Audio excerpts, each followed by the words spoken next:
I couldn't believe it. I just wanted to scream and dance on top of a mountain in happiness. Jacob, the cutest and nicest boy in school and my longtime crush, was now single after 2 freaking years. This was finally my chance to be his girlfriend, and hopefully I'd be the last one.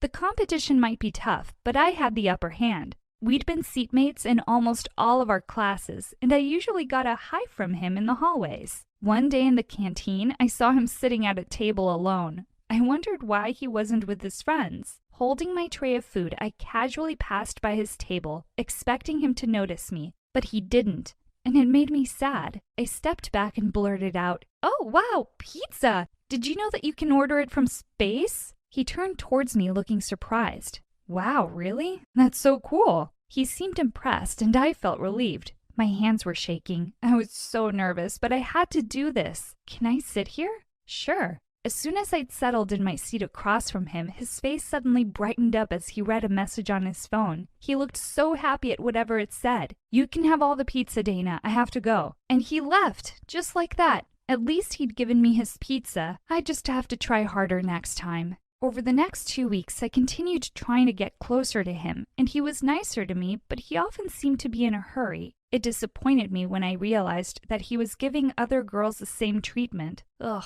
I hate that feeling when you think you're special but you're not.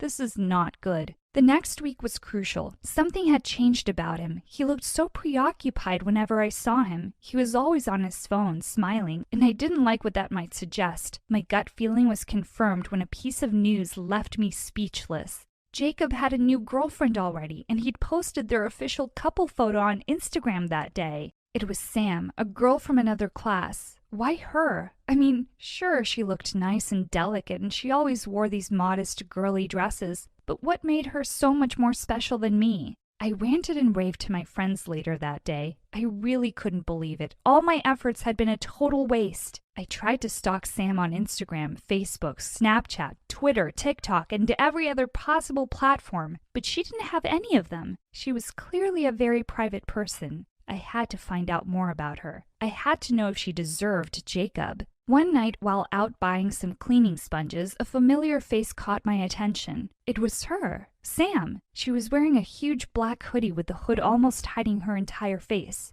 She looked so different. She had her hands deep in her pockets as she was talking to a tall and muscular older guy with tattoos who was also wearing the same black hoodie. They were talking about something seemingly very private in a corner of the store, neither of them holding a basket or anything to buy. They looked suspicious. I hid behind the toiletries rack as I secretly observed them. They then went outside and continued talking in front of the alley. They kept cautiously looking around as if they were hiding from someone.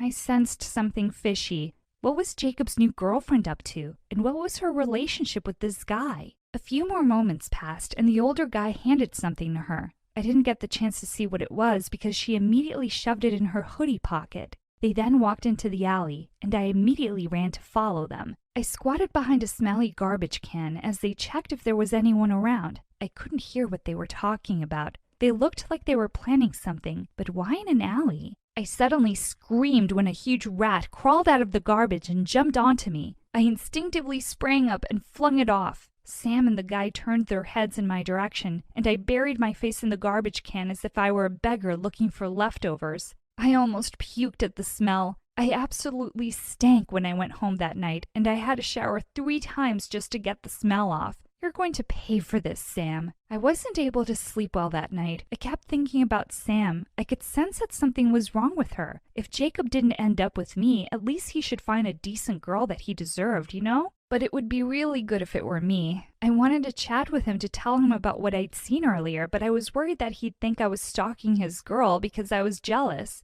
Of course I was, but I had to keep it low-key. Boys should chase the girl, not the other way around. The next morning, while I was on my way to my locker, I accidentally bumped into Sam. "Sorry," she apologized. She dropped her bag in the process, and some books slipped out. I squatted down next to her to help her and was stunned when I saw one of her books. It was a huge black book about witchcraft. I lifted my head and met her cautious eyes, but she looked away immediately and snatched the book away. With narrowed eyes, I watched her as she rushed towards Jacob at the end of the hallway and excitedly showed him something on her phone. I was itching to know more about this girl. I went to the same grocery store that night and expected to see Sam again, and I did. She was wearing the same black hoodie again, but this time she was talking to an old lady with a crooked nose and a hunched back. The old lady was also wearing a black hoodie. Was that their uniform or something? Sam whispered something to the woman, and the woman nodded back.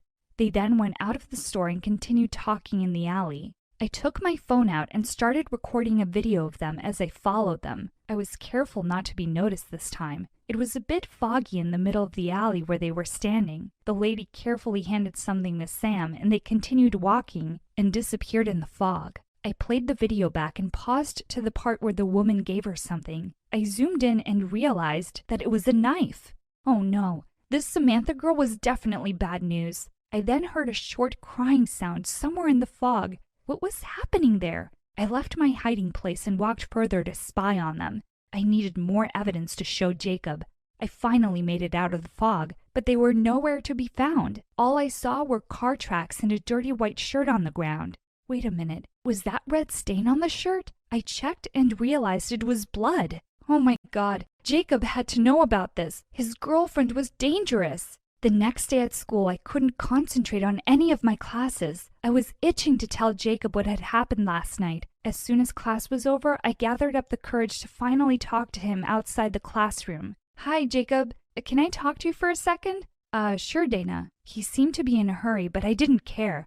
He deserved to know the truth. Listen, I trailed off when Samantha appeared from behind him all of a sudden. There you are. I was looking for you everywhere, she exclaimed as she hugged him from behind. She then turned to me and smiled. Hi, I think you're the one who I bumped into yesterday. Sorry if I left so suddenly. I was in a hurry. No problem. It's Sam, right? I pretended to be cool, but deep down I was fuming. How dare she act so nice and innocent when she was holding knives in alleys at night? Yeah, and you're Dana. Nice to meet you. Sam shook my hand while giving me an adorable smile. Who would ever think that this girl was involved in such seedy stuff? As the couple walked away, Jacob looked back at me and said, Oh, hey Dana, I forgot to tell you something. Justin will be throwing a party later at his house at 7. It would be cool if you'd come. Wait a minute. Did he really invite me to his best friend's party later? I temporarily forgot about my problem with Sam in all my excitement. It was the first time that I'd be going to a party where Jacob was, and I could barely contain myself.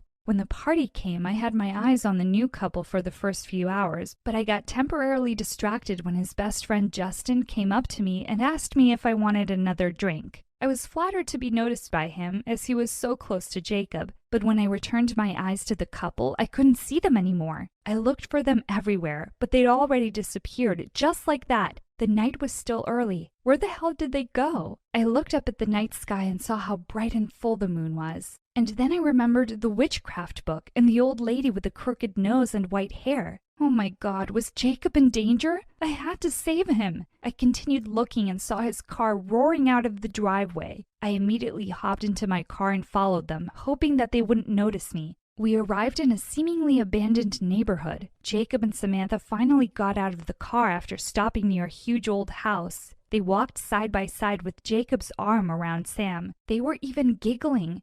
Weren't they afraid of such a weird place? After parking my car in a secluded spot, I continued following them. I hid behind the bushes, a tree, a huge rock, and whatever came my way whenever they looked back to check if someone was following them. They finally arrived at the front porch of the old house, and the door was opened by the same suspicious old lady from last night. I got scared as a cold breeze gave me chills. The woman really looked like a witch. I remembered the black book and blood-stained shirt. Were they going to do some sort of ritual on Jacob? Or would they sacrifice him? Oh no. To my bewilderment, Jacob seemed pleased to see the woman. He even hugged her. Don't tell me she was Sam's mother. They went into the house, leaving the door slightly open. I took a peek inside and was shocked to see how bright and lively it was inside, with many people of different ages milling around every corner of the house. I was still watching them, processing what could possibly be happening, when the door suddenly swung open, and I gasped to see Samantha looking at me with a knowing grin on her face.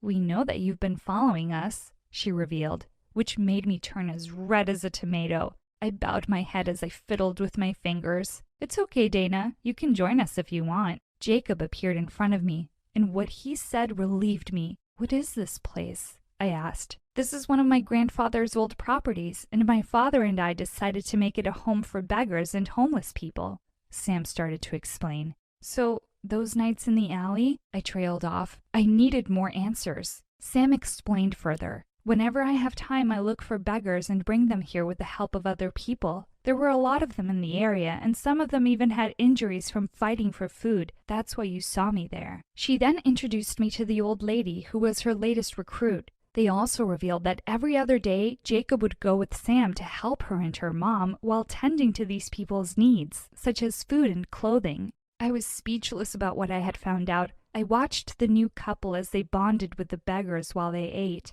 They looked so happy with what they were doing, and as Jacob and Sam looked into each other's eyes, I felt the love and connection between them. This melted my heart way more than Jacob's smile.